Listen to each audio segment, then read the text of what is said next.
Sejam bem-vindos a mais um Viola de Papo. E o convidado hoje é um grande amigo, musicoterapeuta, violeiro Adilson Casimiro. Opa! Grande Adilson. Quanto tempo? Violeiro de mão cheia. Me diga, essa canção que você tocou, como é o nome?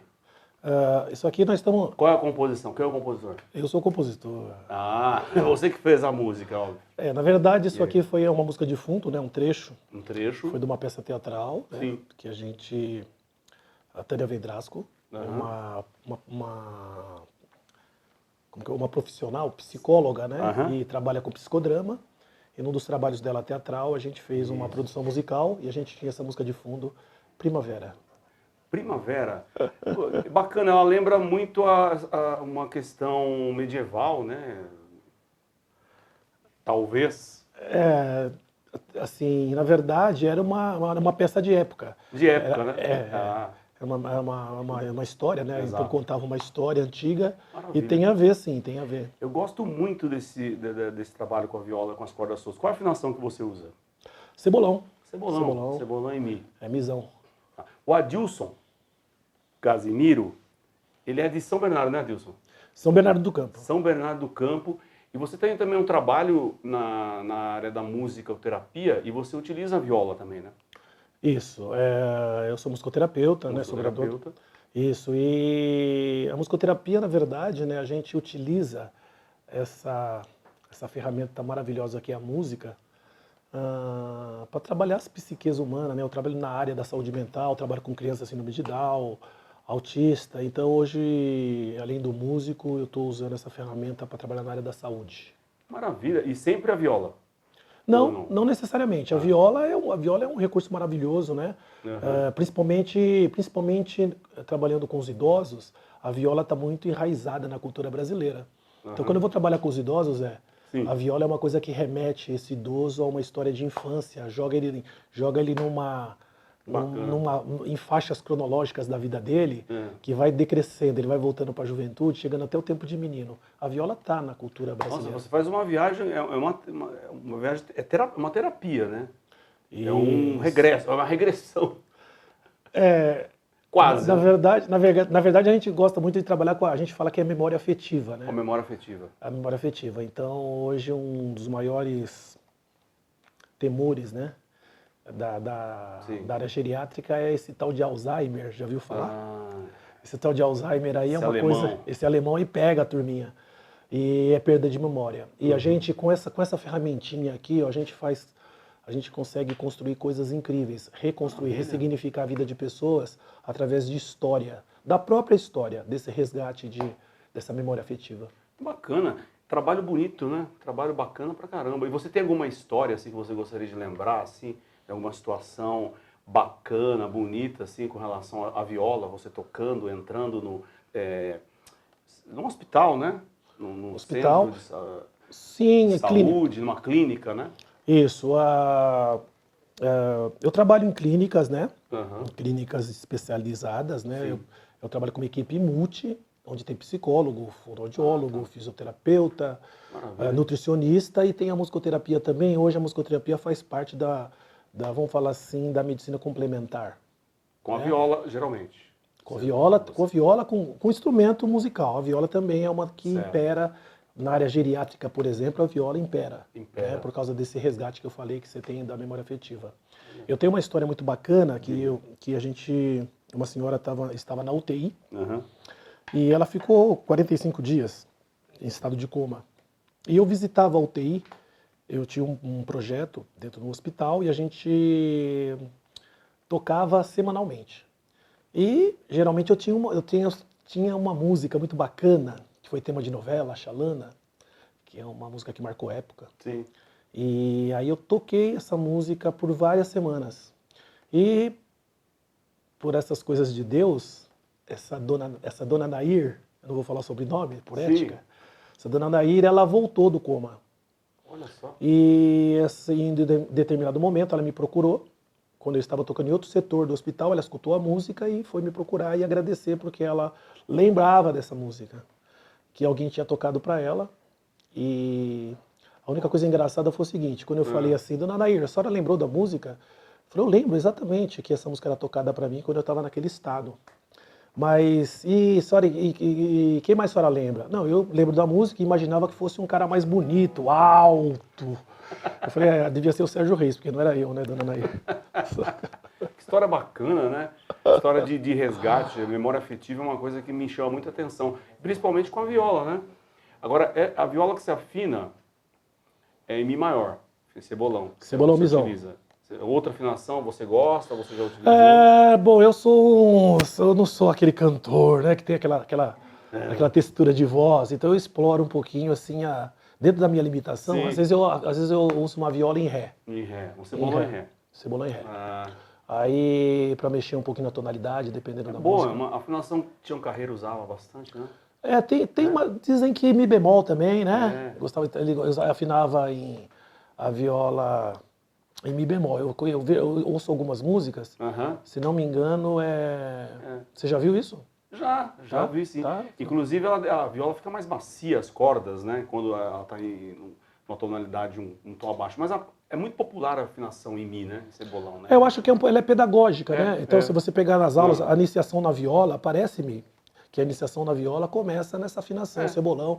Alguma coisa de literatura que você tem, né? Certo. De material didático, também elas estão... Agora a boiadeira, tem a rio abaixo, rio acima, tem as afinações, eu sei que tem várias afinações, mas o que a gente encontra mesmo na literatura didática acho que é essa. Cebolão. Eu trabalho eu dou aula também como professor, né? E eu trabalho muito afinação em cebolão mesmo.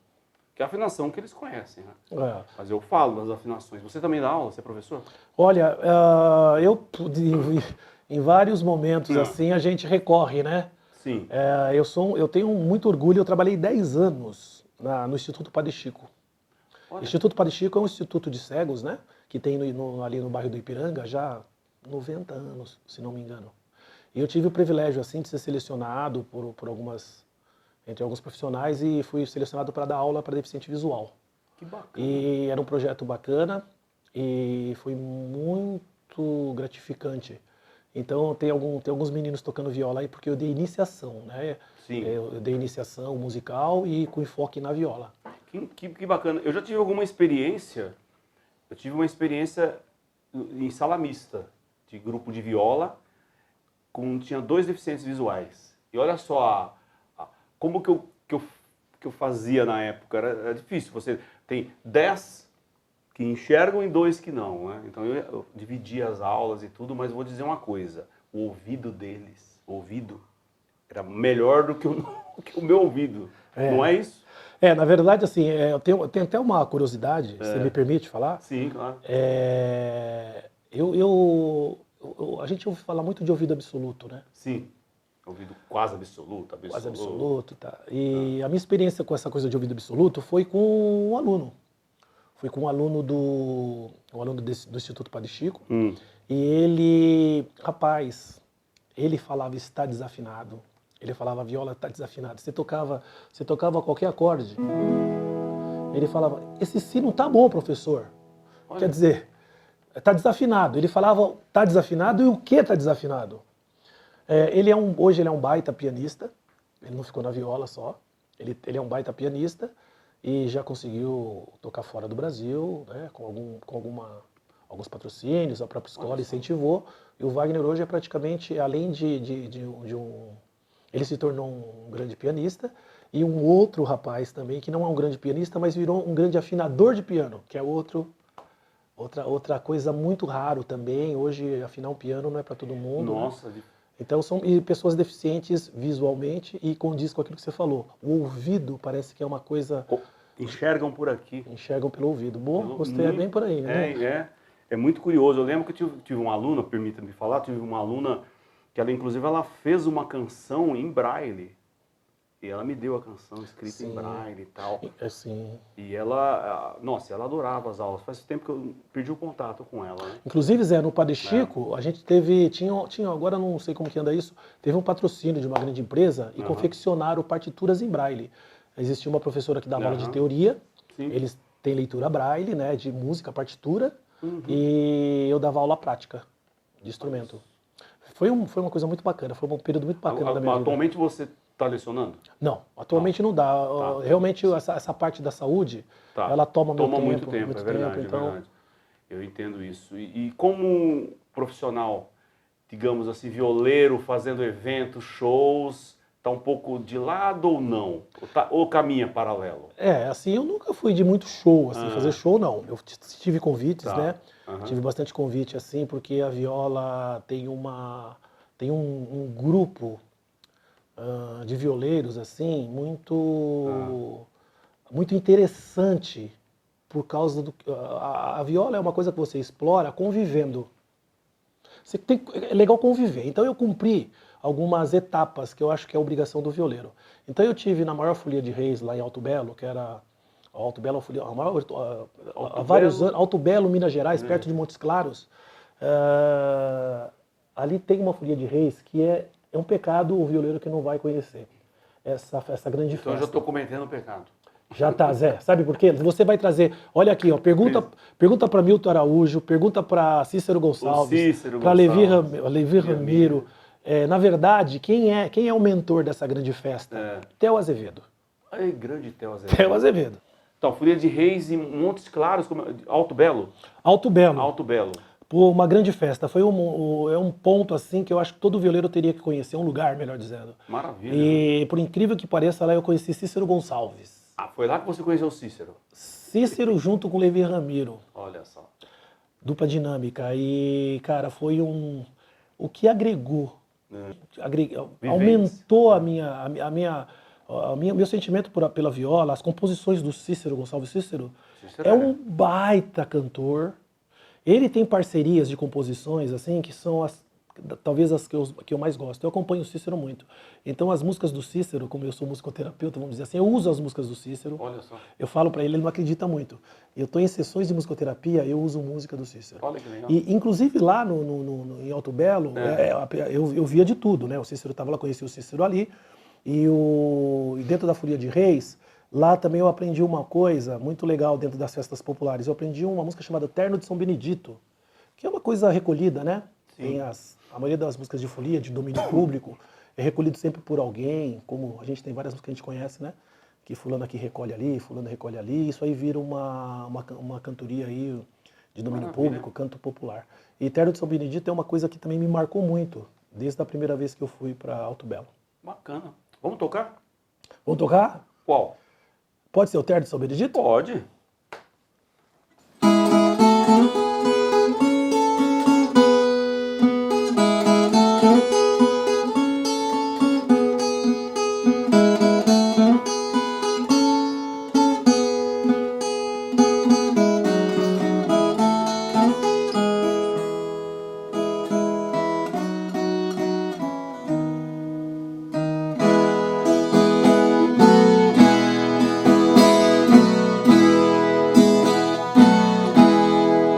Chegou o terno de São Benedito, cantando forte feito palmeireira.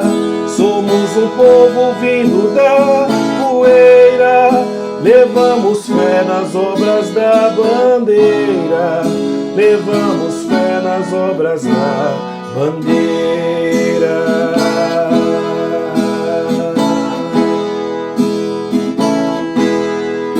Essa bandeira que vem lá do norte, vem acender uma estrela guia, vem despertar no coração dos pobres, anunciando que chegou o dia, anunciando que chegou o dia.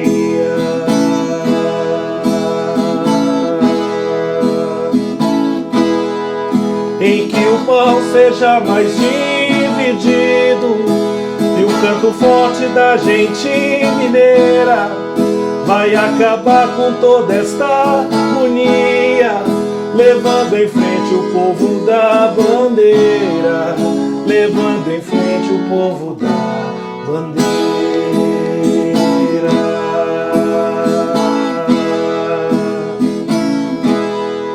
Laraie, laraie, laraie, laraie, laraie, laraie.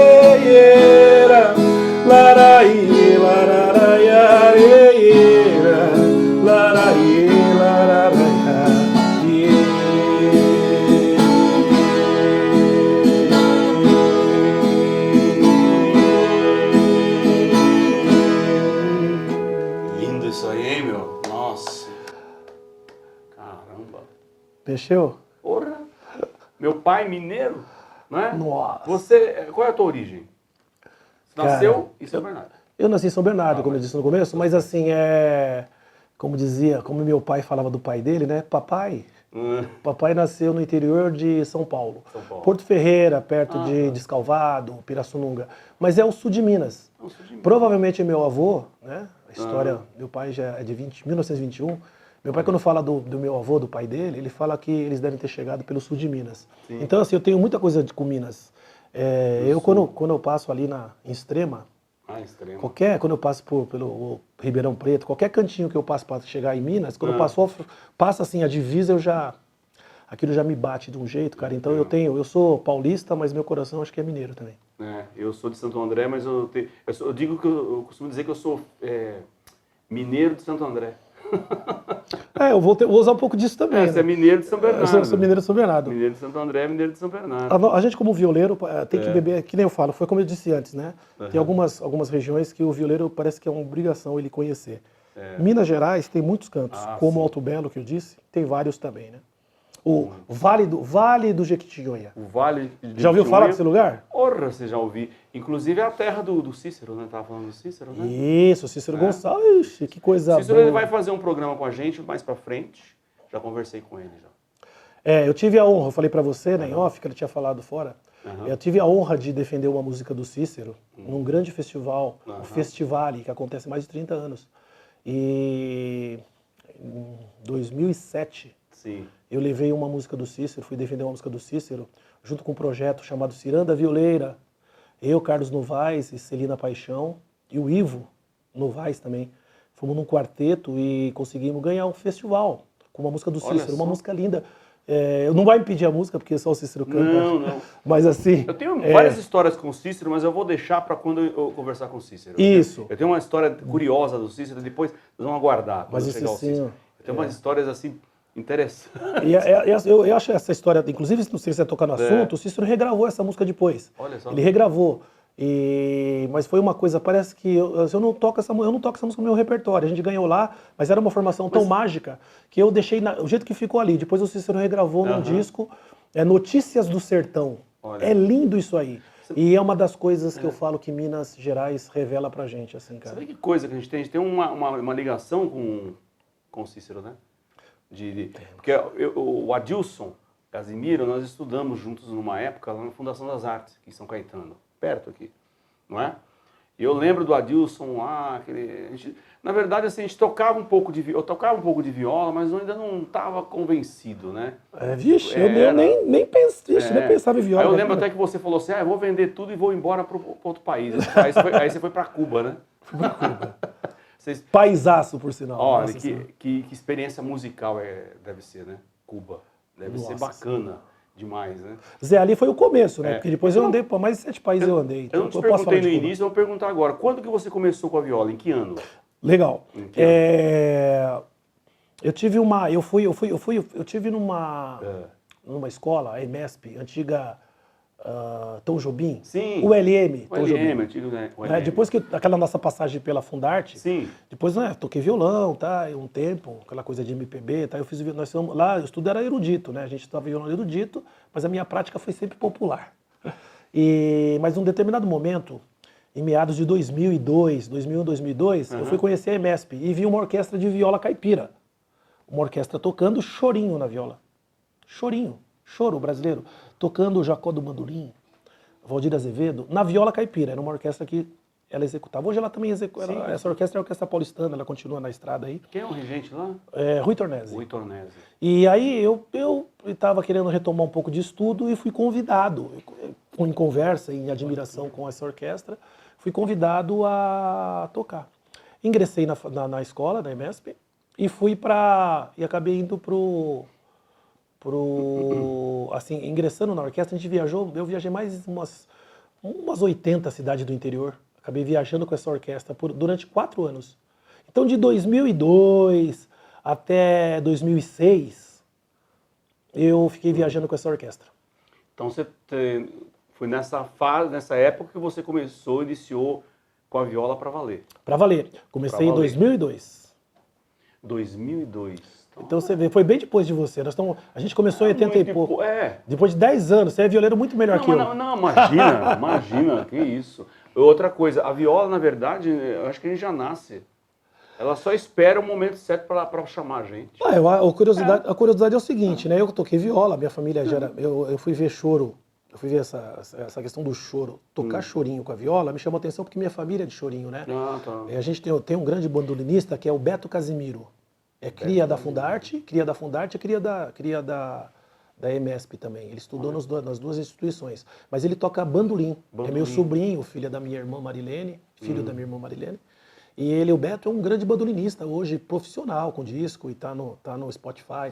Você gravou alguma coisa? Você tem alguma coisa gravada? Eu tenho muita coisa caseira, assim, né? Eu tive participação da orquestra, gravei com a própria orquestra, tenho um DVD da orquestra. Em participações? Em participações, tá? Mas trabalho autoral assim, nunca... Solo, não tenho. Não tem vontade? Eu acho que a gente nunca fala que não vai fazer isso, não vai fazer aquilo. As gravações foram muito espontâneas, teve gravações de espetáculo. Eu tenho uma ideia. Depois eu te falo.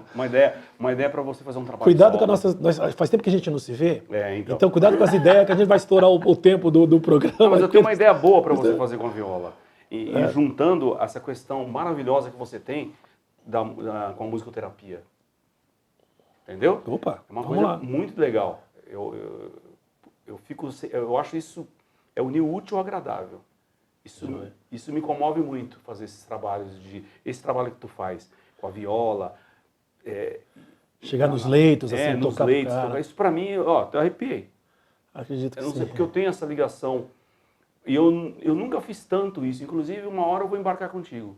Você vai me convidar e a gente vai lá. Porque isso é importante. Eu acho isso uma das coisas importantes da nossa vida, enquanto músico. Compor, tocar, alegrar e também fazer esse resgate com as pessoas. Eu fico, é muito... Zezão, faz isso, muito né? Eu sou suspeito de falar. Mas na verdade, talvez... belo caminho esse seu. Assim, né, se você me perguntasse por que a gente faz isso, né? Pô, o que te leva a fazer isso? Cara, eu às vezes faço uma analogia, né? Sabe quando a gente sabe o que a música causa na gente? Sim. Nós, como músico, nós que trabalhamos com música, que vivemos com música há tanto tempo, nós que experimentamos música há muito tempo, nós sabemos o que ela causa na gente. Foi partindo dessa sensação do que causa a música em mim, do que essa arte, a arte mais acessível que eu me tenho é a música. Nós temos uma infinidade de artes, né? Que tem pintura, escultura, a literatura, você tem vários tipos de praticar arte, mas a música é a mais acessível. Sim. E então, eu sabendo que essa tal de música causa em mim, eu quis me aprofundar nisso. E onde eu cheguei? Eu cheguei que isso tem que ser compartilhado. Então essa sensação, então eu procuro evocar nas pessoas a mesma sensação vital que me traz a música, eu quis levar para as pessoas. Maravilha. E onde foi bater isso? Foi bater em pessoas que estão precisando mesmo de... Maravilha. Precisando de algo assim prazeroso, e isso a gente acaba caindo na saúde, né? Puxa. E geralmente na saúde das pessoas mais necessitadas mesmo. É um trabalho assim que eu sou suspeito de falar, eu já estou mais de 10 anos nesse ramo assim, e para mim a música já faz sentido. Pessoas, já fazia, você imagina agora desse jeito. Te interromper, e para as pessoas conhecerem o seu trabalho?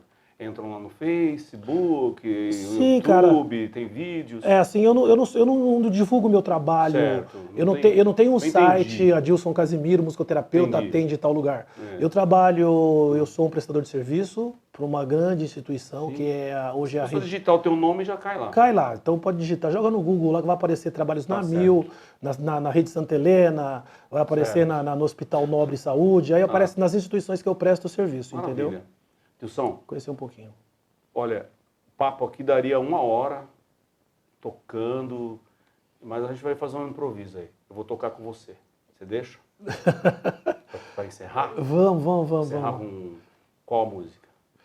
Cara, vamos aproveitar. Eu nunca vou passar uma música aqui que eu sempre tive vontade de colocar. Vou pegar minha viola aqui. Pega a tua viola, sabe por quê? Eu sempre quis colocar. Essa letra é maravilhosa, essa letra é do José Rossi, né, um saudoso professor que eu tive, que é daquele tempo, da Fundarte, muito tempo, mas ele, esse saudoso professor, psicólogo, educador físico, ele que, na verdade, me emancipou para esse mundo, né, e fez com que eu reforçasse os valores, né, a dignidade humana, trabalhar as coisas que a gente acredita, defender a educação que o pai deu pra gente, enfim. Esse foi um grande professor e orientador. Ele influencia, o que eu tenho muita influência desse professor José Rossi. E ele deixou uma pérola chamada Absolutismo, é uma poesia. Ele, além de tudo isso que eu falei, ele é escritor também. Ele deixou uma letra muito bonita, eu nunca toquei em nenhum lugar essa música. Então nós vamos estrear aqui. Vamos fazer num pagode, no ritmo. Eu acho que ela encaixa num pagode. Depois vocês me falam, né? Como que vocês acham? Vocês. E o Zé, e quem estiver aqui. Vamos ver se fica legal. Nós vamos encerrar com ela. Quero agradecer, foi uma honra tê-lo aqui. Que isso. No Viola de Papo, acompanhem sempre o trabalho do Adilson. Legal. Casimiro, legal. Trabalho valoroso, me honra muito. Puta, é uma satisfação revê-lo, né? Porque faz tanto tempo. Prazer meu. Né? Tamo junto. Prazer meu. Então você que gostou do programa, curta, compartilhe, não é? Quero agradecer aqui ao Rubens de Viana, produtor, editor, Fernando Neves, a AEQ que cedeu aqui esse estúdio pra gente fazer esse trabalho. Vocês aí, compartilhem. Viola de Papo, essa entrevista maravilhosa com vários violeiros e hoje com Adilson Casimiro. Vamos lá.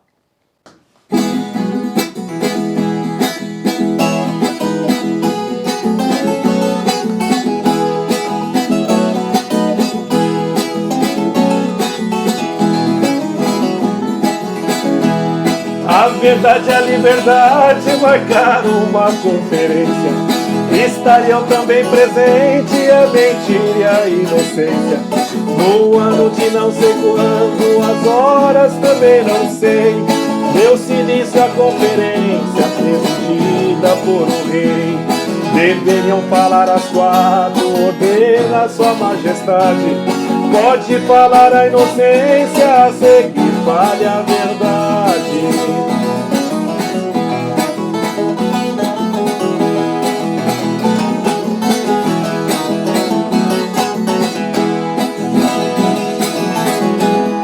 A inocência é a euforia de quem é feliz na vida. Nesse reino colossal encontram todos guarida. Fazendo elogio ao rei, demonstrou ser forte e prosa. Ao encerrar seu discurso, era o mundo cor-de-rosa. Que habitam a verdade da palavra fazer uso. E convicta assim falou, abordando o tema avulso.